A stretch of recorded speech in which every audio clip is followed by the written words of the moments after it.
Mapagpalang araw sa ating lahat. Ako nga pala si Binibining Desert Queen Al Pacheco, mag-uulat sa araw na ito. Ang paksang ating tatalakayin ay ang pagsulat ng script para sa pagbo-broadcast sa radyo at telebisyon. Layunin na ipapaliwanag ang kahalagan ng script sa epektibong pagbo-broadcast sa radyo at telebisyon. Nauunawaan ang pagkakaiba ng pagsulat ng script para sa radyo at para sa telebisyon. Nakabubuo ng kolaboratibong script bilang bahagi ng group activity o performance task. Sa pagsulat ng script, ano ang pagkakaiba ng pagsulat ng balita para sa pahayagan at pagsulat ng script ng balita para sa pagsasahimpapawid nito sa radyo? Walang gaanong pinagkakaiba ang pagsulat ng balita para sa pahayagan at pagsulat ng balita para sa pagsasahimpapawid nito sa radyo. Gaya ng nabanggit sa Kabanata 4 at 5, ang balita para sa pahayagan ay sinusulat ng mula sa pinakamahalaga.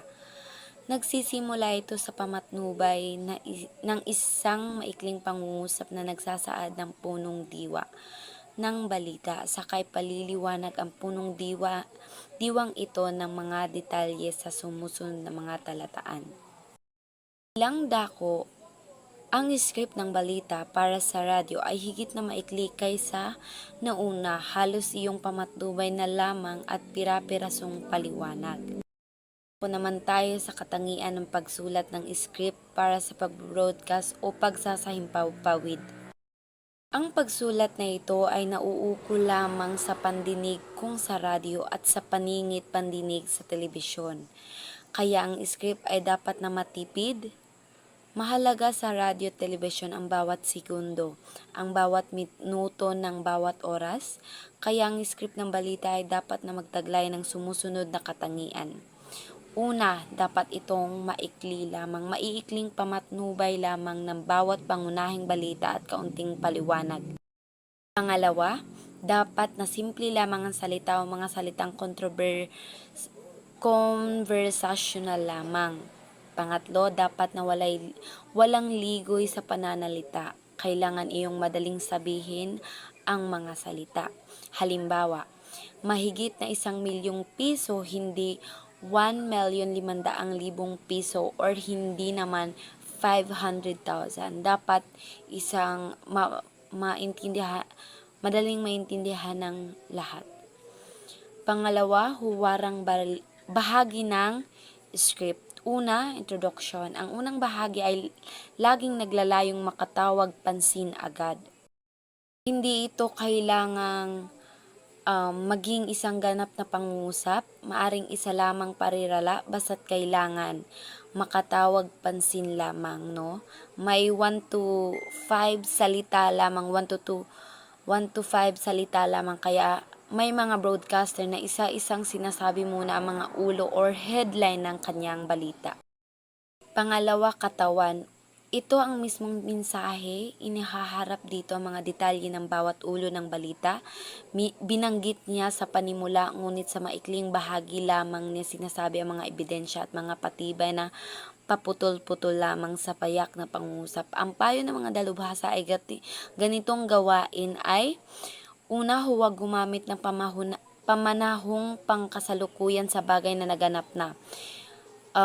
Ibig sabihin, ang payo na huwag gumamit ng pamanahong pangkasalukuyan sa bagay na naganap na ay nangangahulugan kapag sumusulat ka ng script para sa balita at ang pangyayari ay tapos na o naganap na bago mo ito ibalita, hindi mo dapat gamitin mga salitang parang nangyayari pa ito ngayon. Balita, kailangan malinaw kung tapos na, nangyayari pa o mangyayari pa lamang ang isang pangyayari. Kaya kung ang isang pangyayari ay nagdaan na, dapat gamitin ang pangnagdaan tulad ng naganap, natagpuan, sinampahan, inaresto at iba pa. Hindi ang kasalukuyan tulad ng nangyayari, ginagawa, hinahabol at iba pa. Pangalawa, para sa radyo, isulat ang katawan sa hiwa-hiwalay na mga pangungusap. Isang pangungusap sa bawat linya kung mahaba-haba ang pangungusap. Tapusin ito parang isang talataan, ngunit huwag ililipat ang karugtong na susunod na pahina. Subalit para sa TV, isulat ang katawan sa maikling linya lamang ng mga 15 karakter. Humigit kumulang ang isang linya para umangkop sa teleprompter. Pangatlo, isulat ang script sa malalaking titik. No? Pang-apat, para maging mabisang broadcaster, gumamit sa script na maraming pandiwa, pangalan, pang-uri at pang-abay. Halimbawang script, number 1, no? Makikita natin na sa screen ang halimbawa nito. 16 May 2000 Tuesday, isang kadete ng PNP namatay sa hazing. Travel. Namatay ang isang kadete ng Philippine National Police Academy sa isa na namang hinihilang kaso ng hazing. Namatay habang ginagamot sa United Doctors Medical Center si Dominante Tunak, isang freshman sa PNPE. Naniniwala mga kamag-anak ng 25 anyos na biktima na namatay ito matapos ang matinding pagpapahirap o hazing sa Camp Cañedes sa Silang Cavite. Ayon kay Maria Matilde Flores, isa sa mga kaanak ng biktima, may mga pasa sa iba't ibang bahagi ng katawan ang PNP cadet. Subalit sa inisyal na pagsisiyasat, pneumonia si Tunak. Si Tunak ay pumasok sa PNP bilang kadete nitong Mayo 8 lamang. Ako naman tayo sa paraan ng pagbasa ng script ng balita. Sa pagbasa, kailangan bigyang pansin ang tinatawag na tone, color, iyong mababa ang tinig sa salitang di mahalaga. Ngunit habang tumataas ang kahalagahan, lalong tumataas ang tinig gaya na makikitang diagram sa susunod na pahina. Makikita natin sa screen. Sa screen ang halimbawa, no, nasa paraan ng pagbasa ng isang script ng balita, no, kailangan bigyan natin ng pansin ang tone color or iyong mababa ang tinig sa salita, no. Tapos halimbawa, no, kahit na sa halimbawang ibinigay, no, kahit na binabasa ang nasa script, kailangan natural ang daloy nito na parang kusang lumalabas sa bibig na madulas, parilala, ngunit may diin na tinig sa mahalagang salita. No, makikita sa no, may mga pataas at pababang tonation ng boses dapat. Kahit na binabasa ang nasa script, kailangan natural ang daloy nito na para bang kusang lumalabas sa bibig, no? Kailangan nakatutok ang bibig sa mikropono na nakaharap ang broadcaster sa kunway audience upang magkaroon ng magandang projection ang tinig. Kailangan mag-rehearse muna siya nang syempre naka-off ang mikropono. Yun lamang ang aking tatalakayin at ipagpapatuloy sa susunod na magtatalakay. Maraming salamat sa inyong pakikinig. Magandang araw sa lahat, lalong-lalo na po sa iyo, ma'am. Ako po ay naatasang mag-ulat patungkol sa mga kailangan para sa pansamantalang istasyon ng radyo at istasyon ng telebisyon. Ngunit bago ako magsimula, alamin muna natin kung ano nga ba ang istasyon ng radyo at istasyon ng telebisyon. Ang istasyon ng radyo, ito ay pasilidad o lugar kung saan ginagawa at ipinapalabas ang mga programang naririnig lamang tulad ng balita, musika, anunsyo at talakayan. Gumagamit ito ng radio waves para maipadala ang tunog sa mga tagapakinig. Halimbawa nito ang DZMM, Love Radio at Barangay FM. Ang istasyon ng telebisyon naman, ito ay pasilidad kung saan ginagawa at ipinapalabas ang mga programang may tunog at larawan, tulad ng balita, teleserye, palabas at advertise. Gumagamit ito ng broadcast signal upang mapanood ng mga manunood sa kanilang TV o online. Halimbawa nito ang GMA, ABS-CBN at TV5. At ngayon ay dumako naman tayo sa mga kasangkapan sa istasyon ng radyo sa paaralan. Una, radio booth. Isa itong maliit na kwarto na may sukat na mga 8x10 na may bintanang salamin sa harapan, May isang maliit na mesa at isang silyang upuan ng broadcaster. Ang radio booth, isa itong maliit na silid na tahimik at soundproof kung saan nagre-record o nagbo-broadcast ng programa sa mga radyo. Dito ginagamit ang mikropono, mixer at computer para maging malinaw ang audio. Pangalawa, isang tanghalan kung saan maaaring magtanghal ng dula-dulaan. Ito ay kailangan upang may sapat na lagayan ng mga ilaw na kailangan, mga silya, mesa at mga backdrop at iba pa. Ito rin ay isang espasyo o mini stage sa paaralan kung saan maaaring magtanghal ng dula-dulaan, pagbasa ng tula o iba pang palabas. Ito ang lugar para sa live na pagtatanghal at pagpapakita ng talento. Pangatlo, manunulat ng script. Kahit sino marunong sumulat ay maaaring sumulat ng script, ngunit mayroong higit na matagumpay sa ganitong gawain. Sila ang gumagawa ng script o mga linyang babasahin ng mga tagapagsalita sa radyo o sa dula. Nagsusulat sila ng istorya, dialogo at tagubilin para maayos ang daloy ng programa. Ano nga ba ang script? Ang script ay isang nakasulat na organisadong gabay na pagbo-broadcast o pagtatanghal. Ano mang gagawin sa radyo, pagbabalita, pagkukomentaryo, pagkikipanayam, pagsasadula at iba pa ay kailangan may script na sinusunod. Ibig sabihin, ang script ay ang pusod ng anumang palabas, radyo man o telebisyon, sapagkat dito nakalatag ang buong direksyon ng programa.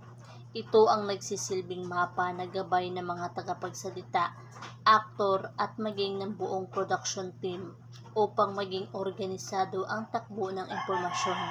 Sa isang script, malinaw na nakasulat ang mga linyang bibigkasin, tunog o musikang papasok at oras ng bawat bahagi. Dahil dito, nagiging maayos, kontrolado at profesional ang daloy ng komunikasyon sa anumang pagtatanghal. Higit pa rito, ang script ay hindi lamang basta sulat. Ito ay malikhaing pagbuo ng kwento at direksyon. Sa radyo, ito ang nagbibigay buhay sa imahinasyon ng tagapakinig. Sa telebisyon naman, ito ang nagtatakda ng galaw, anggulo at eksenang makikita sa screen. Sa kabuuan, ang script ang nagsisilbing gulugod ng produksyon dahil sa pamamagitan nito, nagiging malinaw, kapanapanabik at epektibo ang bawat programa o pagtatanghal.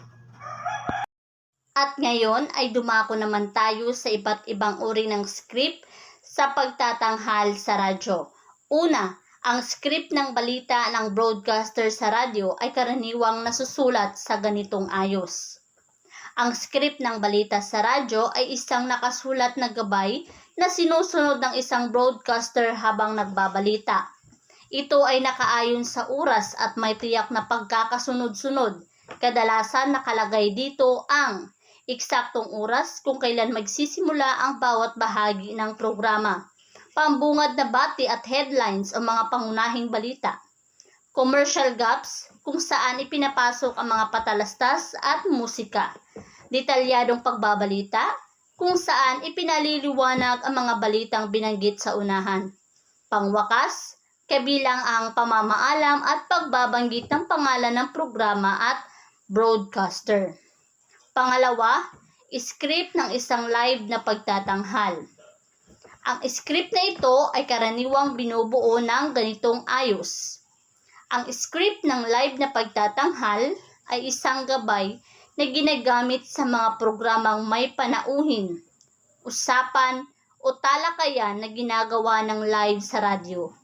Nakapaloob dito ang eksaktong daloy ng programa upang maging malinaw, organisado at tuloy-tuloy ang takbo ng palabas. Karaniwang binubuo ito ng sumusunod: pambungad na pananalita ng host, pagbati at pagpapakilala sa programa o panauhin. Commercial gaps kung saan ipinapasok ang mga patalastas, awitin o tugtugin. itinakdang tanong para sa panauhin, nakasulat na sa script ang mga pangunahing tanong na kung sinong host ang magtatanong.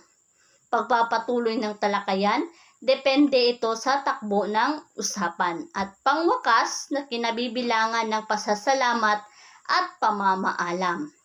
Pangatlo, script ng dula-dulaan. Ang bawat gumaganap sa dula-dulaan ay naghahawak ng script. Ang script ng dula-dulaan ay ang nakasulat na gabay ng bawat tauhan sa isang pagtatanghal. Nakasulat dito ang kanilang mga dialogue, galaw, emosyon at eksaktong eksena na dapat sundin. Dahil hawak ng bawat gumaganap ang kani-kanilang script, nagiging maayos, sabay-sabay at organisado ang pag-arte ng buong grupo. Sa madaling salita, ang script ang nagsisilbing plano ng buong dula. Kaya alam ng bawat artista kung ano ang sasabihin. At ngayon ay dumako naman tayo sa pagsulat ng script ng pagbabalita sa telebisyon. Ang script ng balita sa telebisyon ay nasusulat sa maikling linya lamang at sa malaking titik. Mga 15 karakter humigit kumulang lamang ang bawat linya. Ipinapaliwanag dito na ang script ng balita sa TV ay ginagawa ng maikli at malinaw. Madalas itong nakasulat sa malalaking titik o all caps upang madaling mabasa ng newscaster habang naka-live. Limitado lang ang mga salita. Humigit kumulang 15 karakter kada linya para mas mabilis makita, hindi magsiksikan ang salita at hindi malito ang tagapagbalita. Kung sa radyo naman ay may pangkalahatang script na sinusunod ang broadcaster. Ibig sabihin nito, sa radyo mas detalyado at mas kompleto ang script. Nakalagay dito ang buong linya, musika, oras ng patalastas, boses ng announcer, at pagpasok ng mga segment. Ang broadcaster ay mahigpit na sumusunod sa flow ng script dahil hindi tulad ng TV na may teleprompter. Ang radyo ay nangangailangan ng mas malinaw na gabay upang maging tuloy-tuloy ang program. At ngayon ay dumako na tayo sa pagsulat ng script para sa pag-broadcast sa radyo at telebisyon. Una, headlines. Tumutukoy ito sa mga ulo ng balita na babasahin bilang introduction ng pagbabalita. Ito ang pangunahing ulo ng balita na unang binabasa upang bigyan ng ideya ang manunood o tagapakinig tungkol sa pinakamahalagang pangyayaring tatalakayin. Pangalawa, Teaser 1 o ABU, Commercial Gap 1. Ito ay tumutukoy sa 3 minuto at 17 segundong pagpapatalastas ng mga komersyal. Ito ay maikling anunsyo bago magpatuloy ang programa at karaniwang may 3 minuto at 17 segundo para sa mga patalastas o komersyal. Pangatlo, bumper. Ito ay pahapyaw na pagbanggit sa susunod na pagbabalita.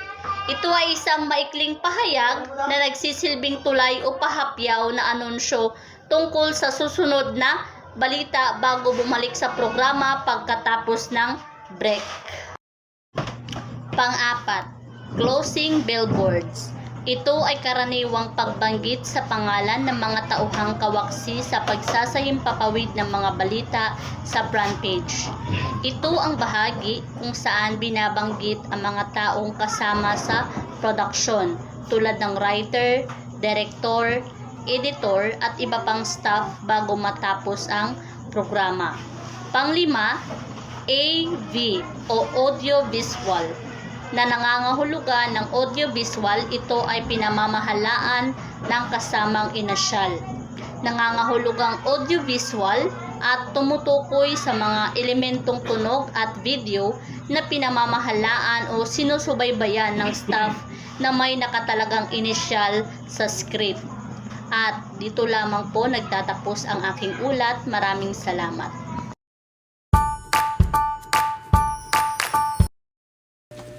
Muli, isang mapagpalang araw sa inyong lahat. Ako nga pala si Ginoong Mark E.J. Avila Dueñas, ang huling magtatalakay patungkol sa ang istasyon ng telebisyon. Ang isang istasyon ng telebisyon ay binubuo ng 7 pangunahing bahagi. Una, ang studio or studio sa Ingles. Ito ay isang silid na soundproof. Maaring ito isang auditorium na may mga upuan ng mga manonood, tulad ng studio ng pagtatanghal ng mga dula-dulaan. Ibig sabihin, ang studio ay ang pangunahing espasyo kung saan isinasagawa ang mga live na palabas at produksyon ng mga programa. Madalas itong nilagyan ng mga modernong kagamitan tulad ng high definition na camera, lighting rigs at green screens para sa mga special effects. Ang mga set designs at props ay disenyo upang umangkop sa tema ng palabas na nagbibigay ng tamang ambience. Sa mga live na broadcast, ang komunikasyon sa pagitan ng host at mga bisita ay napakahalaga, kaya't may mga intercom system at monitors para sa mga koordinasyon. Pangalawa naman ay control room. Ito ay isang kwartong kalimitang nasa itaas ng likuran ng mga upuan ng mga manonood, isang kwartong tila misanin ng karaniwang may malaking bintanang may salamin at nakaharap sa tanghalan. Ibig sabihin, ang control room ay tinuturing na utak ng operasyon ng istasyon. Dito ang mga direktor at technical crew nagtutulungan upang pamahalaan ang aspekto ng produksyon. Gumagamit sila ng mga advanced software at hardware para sa switching ng mga camera feeds, pag-adjust ng mga audio levels at pag-integrate ng graphics at mga video clip sa mga live na broadcast. Ang real-time na monitoring ng mga equipment at display ay mahalaga upang matiyak na walang abala at ang buong produksyon ay umuusad ng maayos. Sa panahon ng mga krisis o mahalagang balita, ang control room ay may kakayahan ng mabilis na mapanatili ang kaayusan ng report. At ang pangatlo naman ay ang sound effects. Ang taong namamahala sa sound effects ay siyang nagbibigay ng tunog na hindi mabibigay ng mga musika at artista. Sa paglikha ng tunog, gumagamit siya ng mga special devices o kaya'y pinatugtog niya ang kaukulang tape.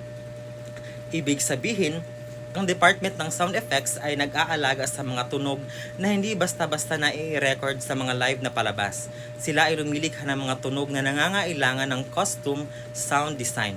Mula sa mga tunog ng kalikasan hanggang sa mga particular na effect na nagdadala ng damdamin sa mga eksena. Gumagamit sila ng mga sound libraries at mga synthesizer para makabuo ng mga tunog. Ang isang kritikal na bahagi ng proseso ay ang pag-edit at mixing ng audio upang ang mga tunog ay umangkop sa mga visual na elemento ng programa. Kaya't karanasan ay manonood ay pinahusay. Ang pang-apat naman ay master control. Ang master control sa malaking istasyon ng radyo at telebisyon ay may switches na nailalagay ang broadcast sa wire para maihatid ito sa iba't ibang istasyon sa buong bansa. Ibig sabihin, ang master control ay ang sentro ng mga signal na nagmumula sa iba't ibang bahagi ng istasyon. Dito, ang mga supervisor ng master control ay responsable para sa pagtiyak na ang mga technical specifications ay natutugunan at mga signal ay naipapadala sa mga transmitter para sa broadcast. Ang mga tauhan sa master control ay nagsasagawa rin ng mga monitoring ng mga signal upang matukoy at ayusin ang anumang technical na problem, pati na rin sa pag-schedule ng programming at commercials. Sila rin ang humahawak sa mga emergency producers upang matiyak na ang istasyon ay maayos na nagbabalik sa regular na broadcasting pagkatapos ng outage. Ang panglima naman ay tape room. Maraming mga palatuntunan ang pauna ng na-record. Kamukha ng Mel and Joey na naka-record na bago pa dumating ang araw ng linggo. Nakagagamit ang studio ng tape o CD na maaaring ipalabas para sa susunod pang pagsasahimpapawid. Ang pagtitape ay nakakagawa ng magandang produksyon pagkat maaari itong ma-edit, mababawasan at madagdagan o maiwasto. Ibig sabihin, ang tape room ay ang archival facility ng istasyon kung saan iniimbak ang mga recordings ng mga lumipas na programa at mga documentaries. Mahalaga ang bahagi na ito para sa reference o sa hinaharap para sa mga rerun at re-edits. Ang mga staff dito ay responsable din lamang sa pag-iingat ng mga tapes, kundi pati na rin sa mga pag-aalaga ng mga digital files at pag-archive ng mga content upang madaling ma-access ang impormasyon. Ang mga nakaraang program ay madalas na ikinover upang mapanatili ang kasaysayan ng istasyon at madalas na binabalikan para sa research o training ng mga bagong tauhan. Pang-anim ay newsroom.